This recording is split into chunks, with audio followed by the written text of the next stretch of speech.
Hello, I'm Kirsty Young, and this is a podcast from the Desert Island Discs archive. For rights reasons, we've had to shorten the music. The programme was originally broadcast in 1977, and the presenter was Roy Plumley.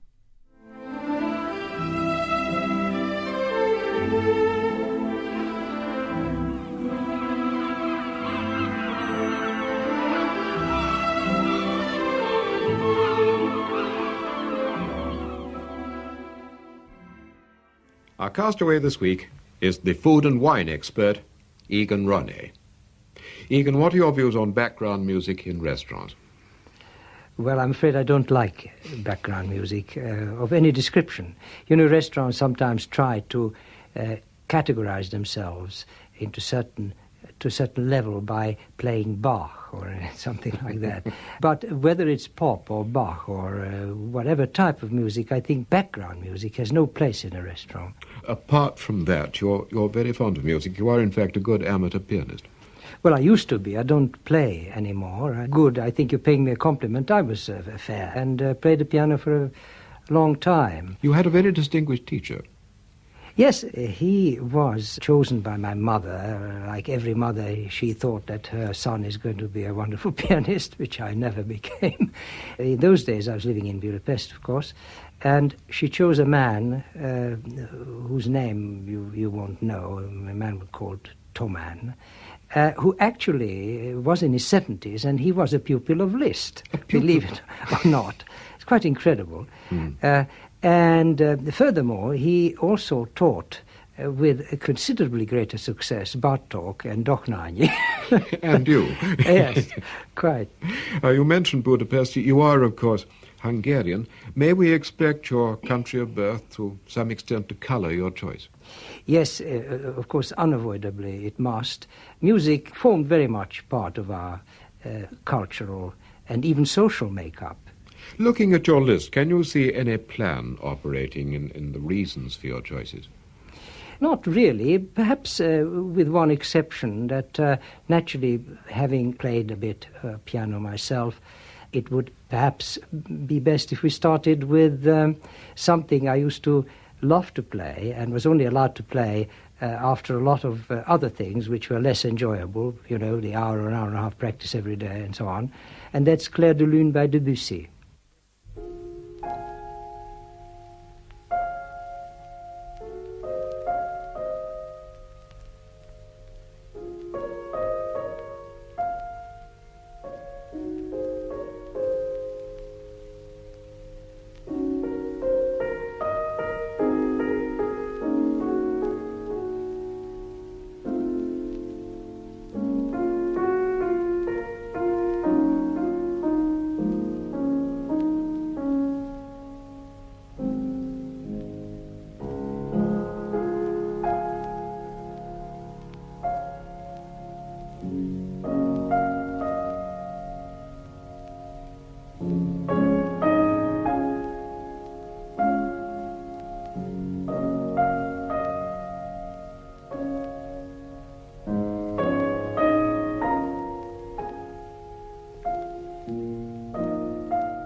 Walter Gieseking playing Debussy's Clair de Lune. Were you born in Budapest? No, I was born in another town in Hungary, but lived in Budapest from a very early age. I was about 2 when we moved into Budapest, and that's where I grew up. By all reports, before the war, it was a fabulous city. It was a fabulous city. It had great gaiety and a lot of life and a lot of glitter and glamour. And life was enjoyable at almost every level. Except, of course, there was also a great deal of poverty. Your father and your grandfather were both in the hotel business. Yes, they were. Was it an early ambition of yours to follow in the family tradition? Oh, yes. This has always been a plan of mine. In fact, you took a law degree at university. I did, but that was only because I didn't need to start on my career very early, and it really filled in time. And I liked the idea of continuing my studies, and that's how I took a law degree. But I never really practiced law. No. And in between, however, I started training in one of my father's restaurants in the kitchen and went through all the department, and in fact finished my training in London at the Dorchester Hotel. Were you? What sort of departments? Did you go right through the hotel? Well, I was mainly concerned first with the kitchens, then with the control office, and finally with the reception. And when war broke out, you were back in Budapest? I had to go back because my father fell ill, and he had rather extensive concerns or investments and so on in the restaurant business, so I had to go back to try and run those. I was terribly young then, but anyway, I tried to cope with that. Let's have your second record. What's that to be? Well, something that would reflect the very deep-rooted feeling for Hungarian atmosphere that anybody who has lived in Budapest and in Hungary in general couldn't avoid to enjoy, and that is Bartók's Hungarian sketches, particularly The Evening in Transylvania.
Evening in Transylvania, Bartók's Hungarian sketches, the Budapest Symphony Orchestra, conducted by Miklos Erdélyi.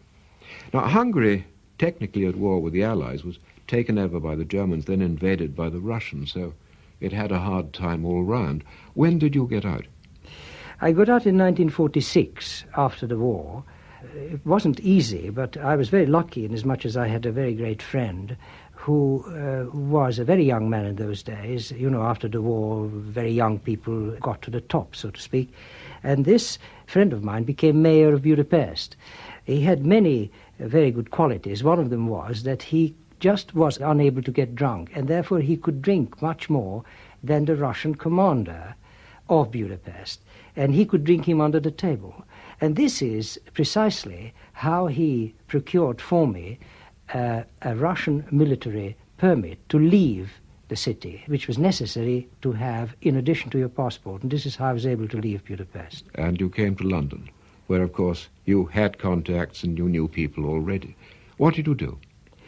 Well, I was very lucky because I became general manager of a restaurant concern, which in those days was in Piccadilly. But, of course, you wanted a restaurant of your own. Yes, for which I didn't have the money because although my father was a very wealthy man, I couldn't bring anything with me. In fact, he lost everything later on because of the political circumstances. But I managed to find a place which I opened on a shoestring, which was in Knightsbridge. It now doesn't exist. And that was, believe it or not, a French, not a Hungarian restaurant. Was it successful? It had a very, very, very good reputation. And in fact, it led to all sorts of other things because I was asked at that time by the Daily Telegraph to join one of their so-called cookery brains trusts. And we traveled around the country with people like Isabel Barnett and Gilbert Harding. And this was, of course, very advantageous for my restaurant. And you began to write a column for the Daily Telegraph. Well, very reluctantly, in fact. I was asked to write something, which I first refused and then was persuaded to do. It was followed by a weekly column for 6 years, all about restaurants and food and cooking and wine, which, of course, was my métier. And that led eventually to your first guide to restaurants and yes, hotels. Soon after I produced my first guide, which was very much a one-man thing. I researched it, wrote it, even sold it. It was a small thing. It was only 96 pages. And covering how many restaurants? It covered, to be exact, 175 places. Mm-hmm. And you had eaten at all of them and investigated them yourself? Oh, indeed. I knew them inside out. This was mostly limited to London and surroundings. Let's have your third record.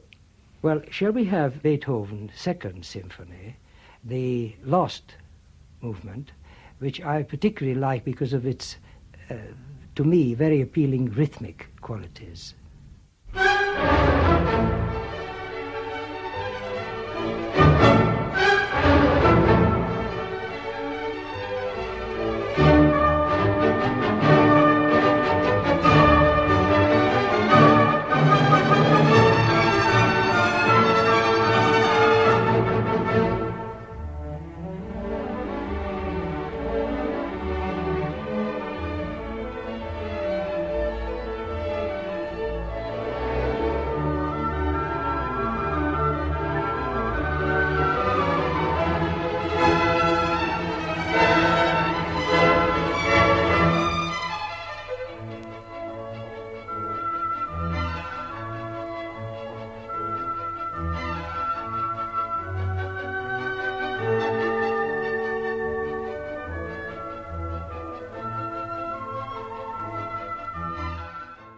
The opening of the last movement of Beethoven's Second Symphony, Herbert von Karajan conducting the Berlin Philharmonic Orchestra.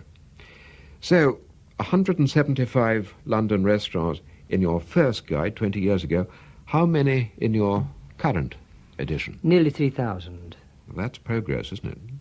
You don't do all the tasting yourself, of course, now. You have professional and anonymous inspectors.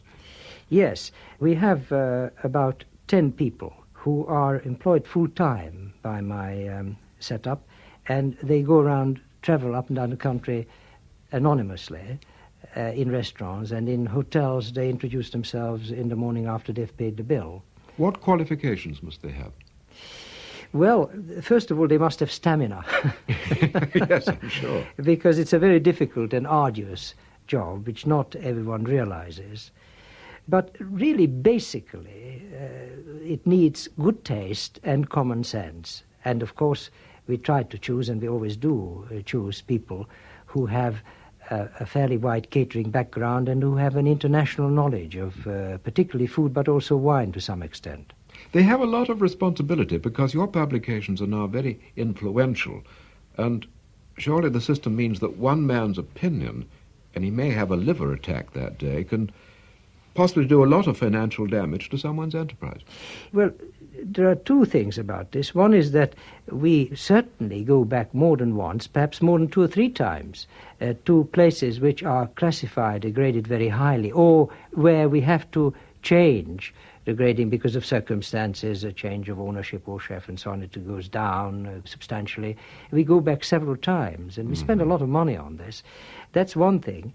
The other thing is that you must bear in mind that these people are so experienced that they go into a place and look around and smell around and taste the first morsel of food, and they immediately gain the right kind of impression, so that I am quite happy about the fact that there is no real risk involved in this, apart from the fact that if an inspector physically really doesn't feel well, which does happen, then he himself would say so and would recommend for somebody else to go there.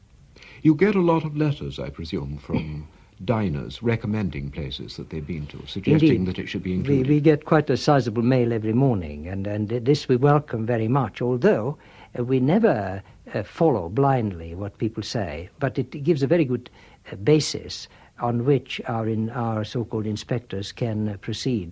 In the 20 years of the guide's life, have you seen a very great improvement in the standard of restaurants and hotels? Tremendous. This can best be measured by the fact that, say, about 10, 15 years ago, it was most important for any restaurant to open in a geographically or strategically good position. But now this is quite unimportant. You can open a restaurant anywhere in one of the lesser-known parts of a suburb of London, or 50 miles from Glasgow, and people will flock there if the food is really good. Record number 4, please. Well, shall we have the 4th Rendezvous Concerto by Bach, which is a record I love particularly.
The opening of Bach's fourth Brandenburg Concerto, the Bath Festival Chamber Orchestra, directed by Yehudi Menuhin.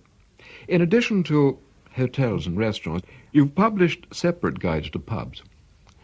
Yes, we have over the years published so-called pub guides, and there's a new one which deals with not necessarily the catering aspect of pubs, although that comes into it, but the most beautiful, historically most interesting and most colourful pubs. And I hope you give a special mention to the worthy ones that supply real ale. Yes, this is mentioned under every entry when this is the case.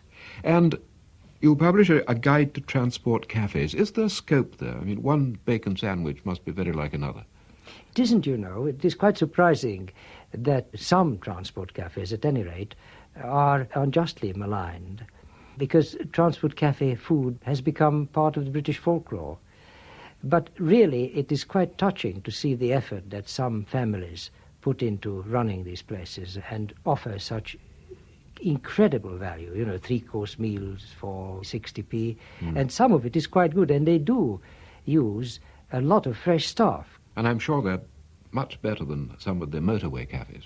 I think almost invariably. The motorway cafes are, with exceptions, but the majority of motorway cafes are simply below criticism, and I think more and more motorists just don't stop there, but rather drive off the motorway. Record number 5, please. Well, I've chosen a piece from the Roman festivals of Respighi, and particularly the Lottobrata, which really is the October Harvest Festival. I can't think, and I can't remember, any piece of music which is more atmospheric.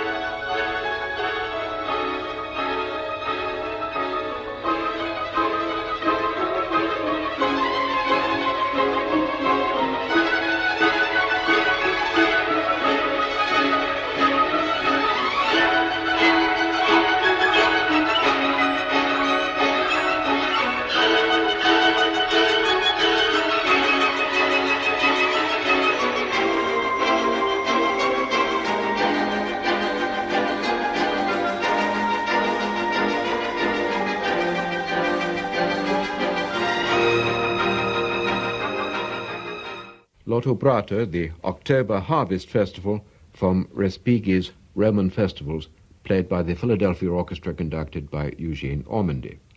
Having to do so much professional eating, what do you like to eat at home? Well, like every good husband, I like my wife's cooking, although I cook myself.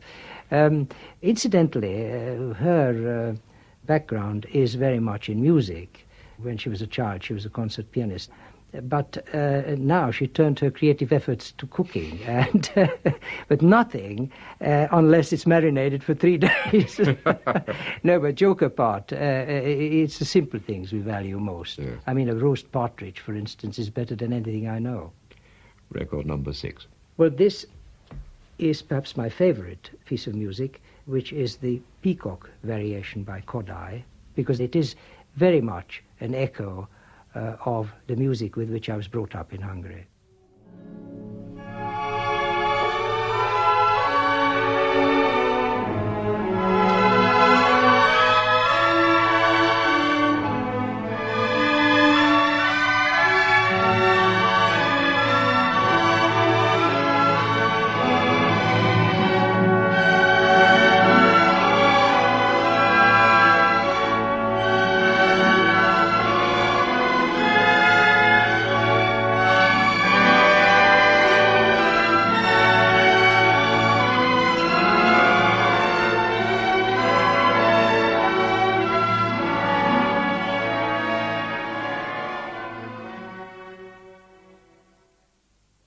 Roday's Peacock Variations, conducted by Georg Lehl.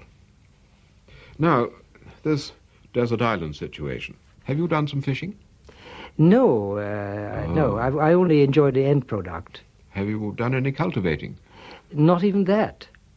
So I would really be quite lost. On the other hand, I don't expect to stay very long there, you know. Don't forget that I got out of Hungary, so it wouldn't be a great problem to get out of desert island You're after going that. to escape. Yes. Good for you. Let's have record number 7. Well, could this be the Dance of the Nights from my favorite ballet, Romeo and Juliet by Prokofiev? I love the fearsome menace in this particular part.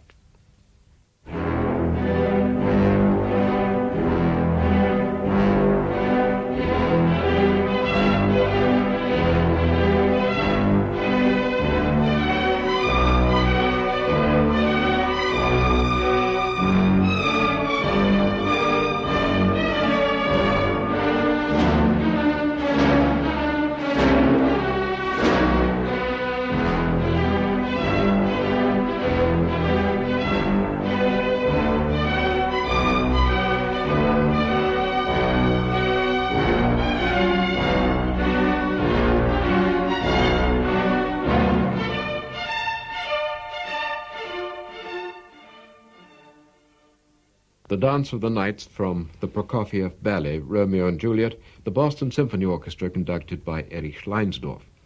Now, your last record.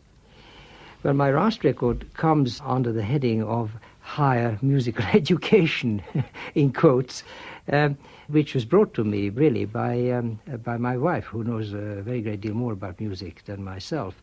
But in my progression, I reached the stage where I really do enjoy tremendously Khachaturian's piano concerto.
Part of the second movement of the Khachaturian Piano Concerto, Sir Adrian Boult conducting the London Philharmonic Orchestra, Minju Katz at the piano.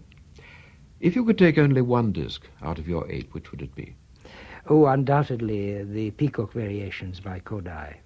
And one luxury to take with you. Well, can it be 12 luxuries? Because I really would like to take a case of champagne with me. Only one case you'd better have. Well, some. no, because you see, one case, because I fully intend to escape very quickly. Of course, yes. And one book, apart from the Bible, Shakespeare, and big encyclopedias.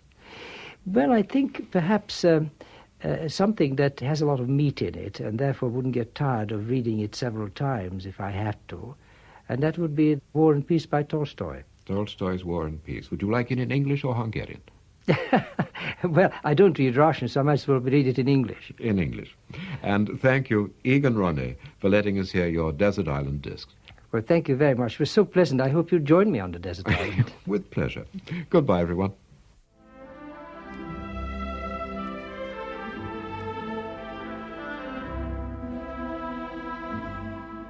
You've been listening to a podcast from the Desert Island Discs archive.